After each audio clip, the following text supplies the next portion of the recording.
Hello everyone.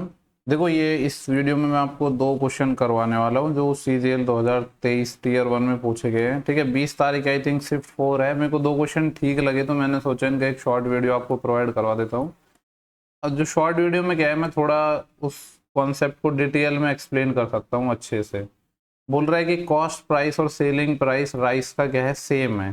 ठीक है, आगे बोल रहा है due to faulty weight machine the seller earn 15% profit. बोल रहा है कि सीपी और एसपी तो सेम है, लेकिन मशीन में कुछ खराबी होने के कारण सेलर को 15% का प्रॉफिट होता है। एक्स रुपए प्राइस है 1000 ग्राम का, और हमसे बोला गया है कि फिर मशीन को हमने क्या कर दिया, चेंज कर दिया, जो 1000 ग्राम दिखाती है जब 950 ग्राम हो जाता है तो। ठीक है, यानी गड़बड़ तो इसमें भी है।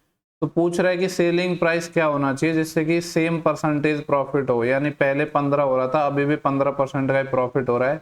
यानी सवाल को करेंगे तो हम सक्सेस से सही। आपको पता है कि डिसऑनेस्ट शॉपकीपर वाले जितने भी क्वेश्चन होते हैं सबको हम सक्सेस से बनाते हैं, पर इसकी लैंग्वेज मेरे को थोड़ी सी डिफरेंट लगी तो मैंने सोचा इसको बता देता हूँ। देखो ये तोल रहा है 1000 ग्राम की जगह कितना तोल रहा है, 950 ग्राम। यानी अगर मैं रेशो की बात करूं तो 20:19 आ जाएगा, लेकिन ये रेशो है वेट का, और आपको पता है प्रॉफिट जस्ट रिवर्स रेशियो में होता है। तो यहाँ पे ये जो प्रॉफिट निकालेंगे तो इसका हो जाएगा उल्टा, यानी 19 से 20। ठीक है, अब देखो हमें बाद में भी 15% प्रॉफिट चाहिए, लेकिन सिर्फ इससे तो 15% प्रॉफिट नहीं हो रहा है ना, जब सेकेंड मशीन हमने यूज करी है, यानी कुछ एक्स्ट्रा में भी उसको देना पड़ेगा सीपी से।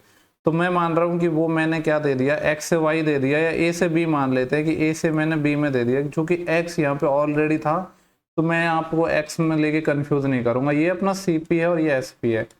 ओवरऑल अब जो प्रॉफिट हो रहा है वो 15% हो रहा है। 15% होता है 3/20, यानी 20 पे 23 का प्रॉफिट। ठीक है, तो इसको जब सॉल्व करेंगे तो यहाँ से क्या आता है, ए और बी का रेशियो आएगा। ए और बी का रेशियो मतलब A/B लिख दो इसको।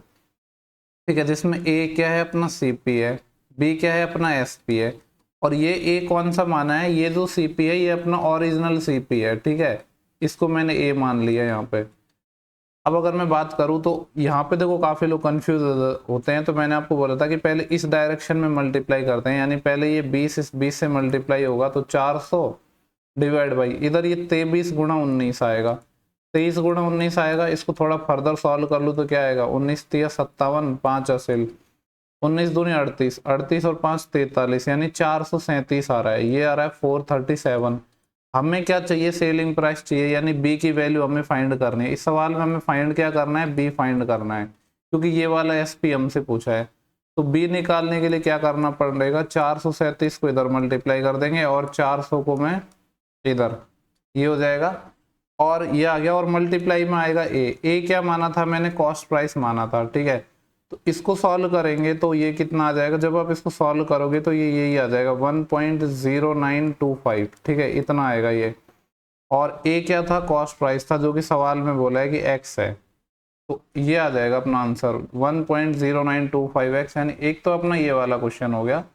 इसको आप सॉल्व करके देख लेना, एग्जैक्ट यही आएगा। मैं फुल लेंथ वीडियो में आपको बता चुका हूँ, तो यहाँ पे मैंने आपको करके नहीं बताया। दूसरे क्वेश्चन पर आपको ले चल रहा हूँ। देखो एक सवाल ये है अपना, वैसे तो इजी है पर फिर भी मैंने सोचा बता देता हूँ। पहले से सवाल तो काफी बार पूछा गया है, बट अभी काफी टाइम बाद पूछा है ये सवाल। बोल रहा है कि एक ट्राइंगल ABC है, पहले यहाँ पे नाम दे देता हूँ मैं ABC, जिसमें क्या बोल रहा है कि DE BC के पैरेलल है। अब DE BC के पैरेलल है तो यहाँ पे कहीं D होगा, यहाँ पे E होगा। सवाल में आगे बोला भी है कि D है वो AB पर पॉइंट है, E है वो AC पर पॉइंट है। पैरेलल है तो पैरेलल का मैंने लगा दिया साइन। आगे बोल रहा है if DE divide the area of triangle ABC in 2 equal part, यानी जो लाइन DE है वो ट्राइंगल ABC के एरिया को 2 इक्वल पार्ट में बांटती है, यानी ऊपर वाले को एक पार्ट में, नीचे वाले को एक पार्ट में। हमसे बोला गया है कि हमें बताना है DB/AB। अब पहले तो देखो जो ट्राइंगल अपने, अगर एक बात बताओ, ये दोनों लाइन पैरेलल हैं तो ये वाला एंगल, इसको अगर मैंने थीटा मान लिया तो ये बराबर होंगे।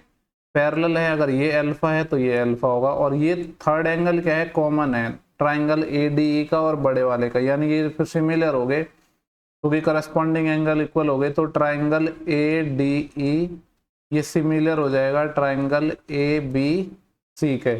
ठीक है, अब देखो ट्राइंगल सिमिलर हो गए, और दूसरा अगर मैं बात करूं यहाँ से इनके एरिया के रेशियो की, किसकी, ट्राइंगल ADE का या यहाँ पे नाम तो मैंने पहले लिख दिया। देखो ट्राइंगल AD का एरिया कितना है 1 यूनिट, मैंने 1 मान लिया, आप कुछ भी मान लो फर्क नहीं पड़ेगा, ये 1 यूनिट है।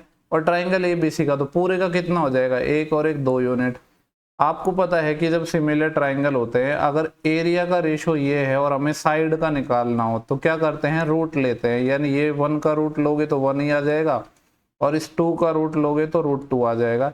ये अपने पास आ गया है दोनों ट्राइंगल की साइड्स का रेशियो, ठीक है। यानी अगर मैं यहाँ पे बात करूँ AD अपना यहाँ से लेकर यहाँ तक 1 यूनिट है, तो ये कंप्लीट लेंथ यहाँ से लेकर ये पूरी, ये कितनी हो जाएगी, √2 हो जाएगी, ठीक है, क्योंकि ये साइड का रेशियो आ गया। और सवाल में जो पूछा है वो इजीली निकल जाएगा। हमें निकालना है DB, क्या निकालना है, DB अपॉन AB। AB तो देखो अपने पास ऑलरेडी है, AB यानी ये पूरी लेंथ जो कि कितनी है, √2, यानी नीचे √2 आएगा, ठीक है। नीचे √2 ऐसे तो मेरे को पहले और दूसरे में तो नहीं दिख रहा, तीसरे और चौथे में ही दिख रहा है ना। अब DB चाहिए, देखो DB ये वाली लेंथ है, पूरी है मेरे पास √2, और जिसमें से ये AD माइनस कर दूं तो DB आ जाएगी, यानी ये कितना आएगा, √2 - 1, तो √2 - 1 अपॉन √2, यानी ये वाला ऑप्शन 4 हो जाएगा, ठीक है। तो आई होप दोनों क्वेश्चन आपको समझ आए होंगे। बाकी जो CGL की कंप्लीट 39 शिफ्ट की जो प्लेलिस्ट है वो मैंने बना दी है, और उसमें काफ़ी सारे वीडियो प्रोवाइड करवा दिए हैं, अगले 1-2-3 दिन में सारे करवा दूंगा, तो उसको ज़रूर देखना है, ठीक है।